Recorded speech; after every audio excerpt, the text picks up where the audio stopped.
a lot of time studying and talking about the wage gap in this country over the years with the hope that highlighting the issues and talking about fixes might bring us closer to some equity. But as 2021 comes to a close, here I am, still waiting, because over the past 2 years, women have gained exactly 0 ground. This according to a new report from Boston Women's Workforce Council. We're still seeing the exact same wage gap between men and women that we saw 2 years ago, with women earning just 70 cents to a man's dollar on average in the greater Boston area. That's 12 cents worse than the national average, where women average 82 cents to a man's dollar. For those keeping score at home, and for women of color in this area, the numbers are downright criminal, with black women earning 49 cents and Latina women earning 45 cents to the average white man's dollar. Now, there are some tiny bits of good news in the report, like the fact that Asian and Native American women were able to close their wage gaps to be on par with those of women overall. And I hate the fact that I'm trying to spin that as good news, but I'm trying really hard to be a glass half full person here. So joining me, hopefully, to help me out a little bit more are Kim Borman, Executive Director of the Boston Women's Workforce Council, which conducted this survey, and Ayanna Polk, Communications and Outreach Manager in Boston Mayor Michelle Wu's Office of Women's Advancement. Welcome to both of you. Thanks for joining me. Thank you for having us. Kim, I'm going to start with you. Before we jump into the numbers, can you set the table for me? How was this survey done? How many people were asked? What was the time period that you did it on? So the Boston Women's Workforce Council has compact signers, and part of the pledge that these compact signers take, which is our employers, that they will give us their wage data, their payroll wage data. And we work with Boston University and their software data scientists to anonymize it all. So we do this every 2 years, and they give us the same information that they give to the EEOC. So it's gender and it's race, and what we add job categories, and then we add compensation to it. So this year we had a 14% increase actually in the number of employees we covered. And it came to about 14%, believe it or not, of the greater Boston workforce area. And that's how we really got to the numbers. And we do it every 2 years. So we'll compare these to what we saw in 2019. Ayanna, were you surprised when you saw this report? Was there any news in this for you? You're working on this issue every single day, trying to close that gap. Was there anything surprising in this to you? I think for us, looking at 2019 compared to now, we understand that the world has completely changed for everyone. I think through this report and collecting the data, talking to constituents and workplaces, we've been able to see the innovation that many places have poured into making sure that their employees feel seen, that they're taken care of, and finding different ways to meet people where they're at. So I know through this report, we've definitely seen more people think about their practices and how they define work and how they can evolve past, the events of 2020 and beyond. So I think the report really speaks to not only, yes, a lot of things have stayed the same, and that's not great, but we've also held the line in the sense that we've been able to create innovative practices that we don't take any more steps backward. Can you talk a little bit, expand on that? What innovative steps do you think are we working towards making that 200-year future where we're finally going to have equitable pay? How are we getting there? What are you doing? Yes. So I know with working with the BWWC, we've talked to a number of workplaces about their innovative practices, especially how they've come together, listened to their employees through resource groups, through looking at ways to make sure childcare is flexible and accessible. Understanding if you are working from home, how can we make sure that we're making the work manageable in order to create an environment where people feel like they can stay and they can thrive. One of the things, Kim, that I found very sneaky in this data, not your data, but what fed the data, is the issue of the bonus pay.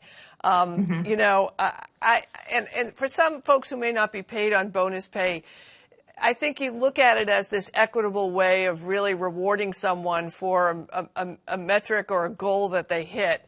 But can you tell me what you found in this report regarding the difference between how men and women were paid with bonuses?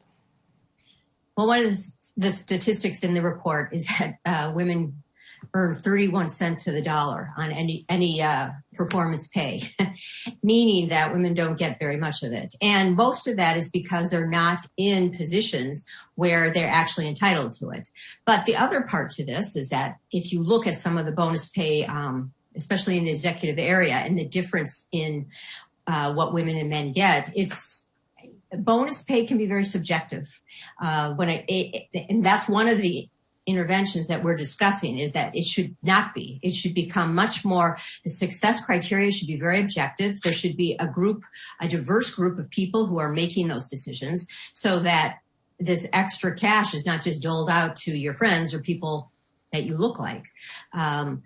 So you're right. I mean, it was a big difference. It went from 30 cents up to 35 cents. So go ahead. Well, one thing I did want to say, Sue, is that, you know, if there is a silver lining at all to the fact that this hasn't changed, the 30 cents, labor economists had said that we would see a severe narrowing of the gap because we had lost so many people at the lower end of the scale, so many women at the lower end of the pay scale. That would just make the average go up. And we actually did not see that in Boston. And that goes to probably what else we talk about was this 12% increase overall of salaries. Employers, at least our employers, are trying very, very hard to keep their workforces intact, to support them as best they could. We're not so sure they gave them promotions this year, but they were trying to keep them there. Yeah, there was a point that really stuck out to us here, that 12%, that the average wages in this data set were up 12% for both men and women. But interestingly, showing how solid the data is, the gap still existed. So even though women made 12% more, men made 12% more, there still was that gap in between what men and women were earning. Ayanna, how do we continue after this year? We're still in the pandemic. I'm not one of these people who's going to say we're in the middle, because I have no idea where we are, sadly, in this pandemic.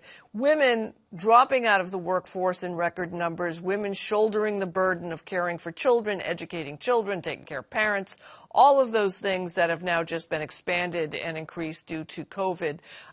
What steps can a city government or the government take in general to try and help women get back to where they want to be, if they want to be, in the workforce, and close this gap?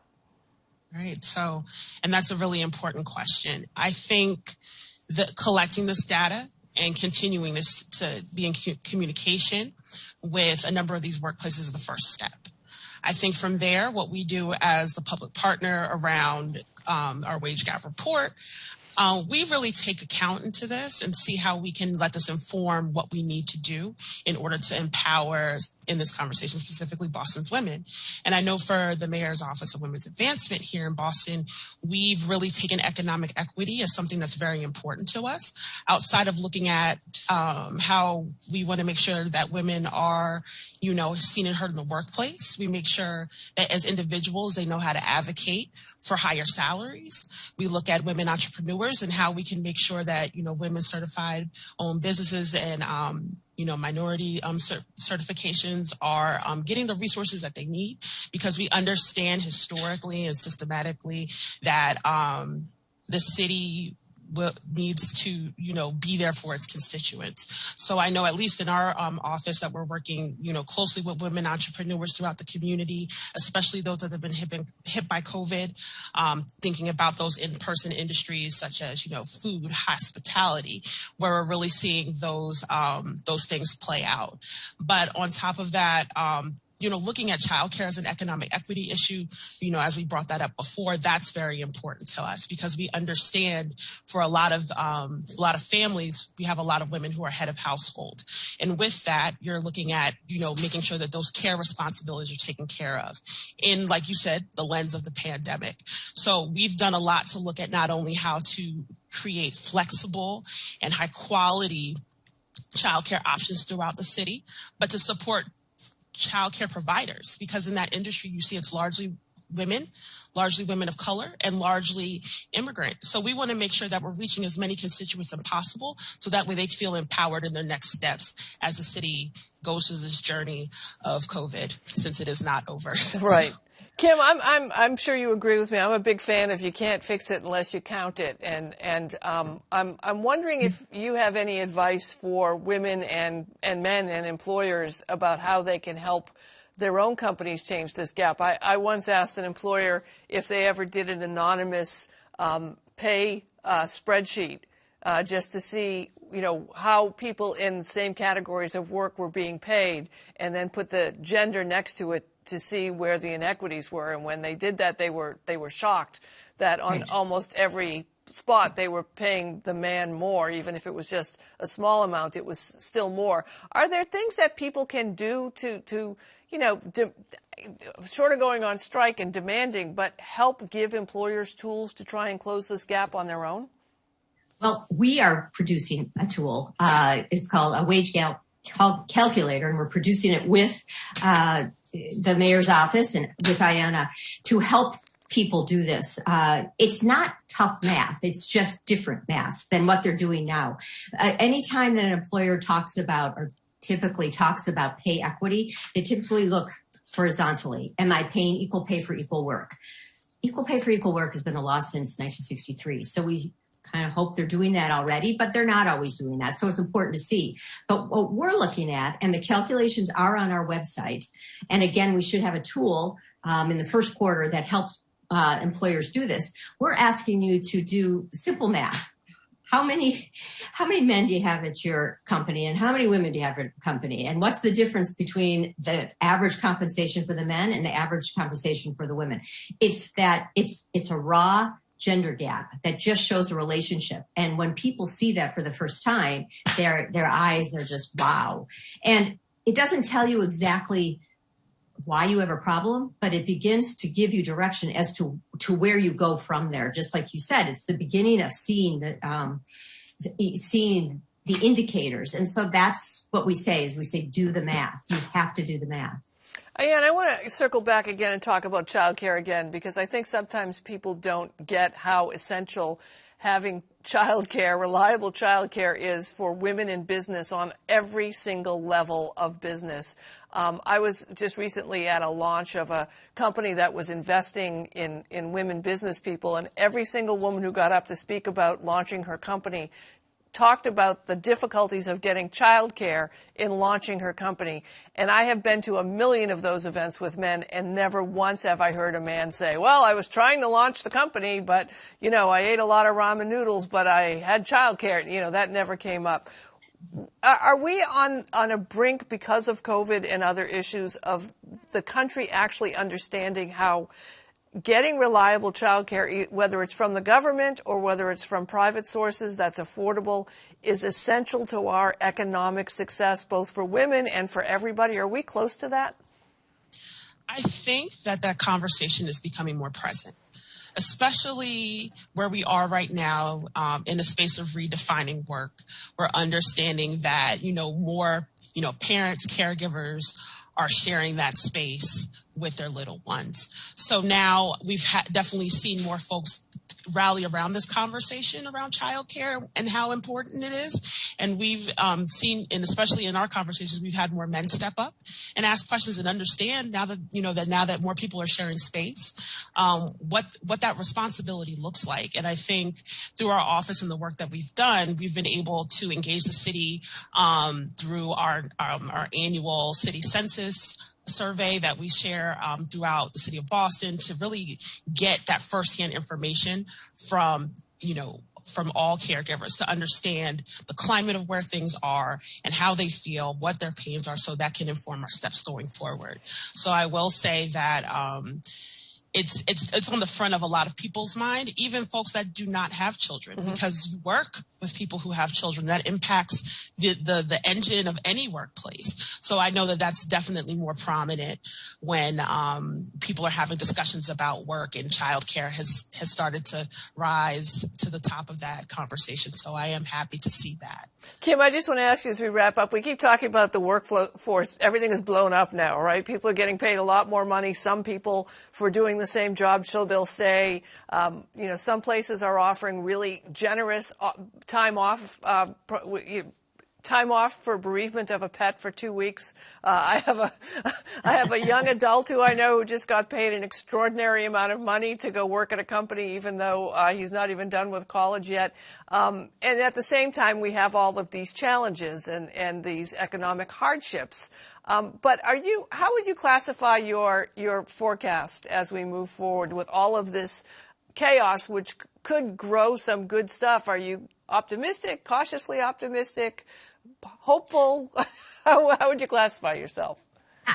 I'm actually very optimistic. I believe that the light that has been shone on this, let's face it, these issues have been here for years, and now we're starting to talk about them and do something about them and try to. And the more I hear that we're not going back to business as usual, and I was just in a presentation prior to this where there were HR executives saying, nope, CEO says we really are going to change this time.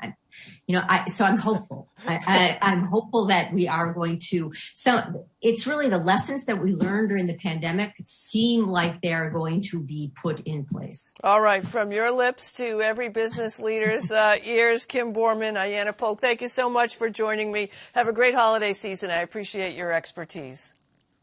Thank you.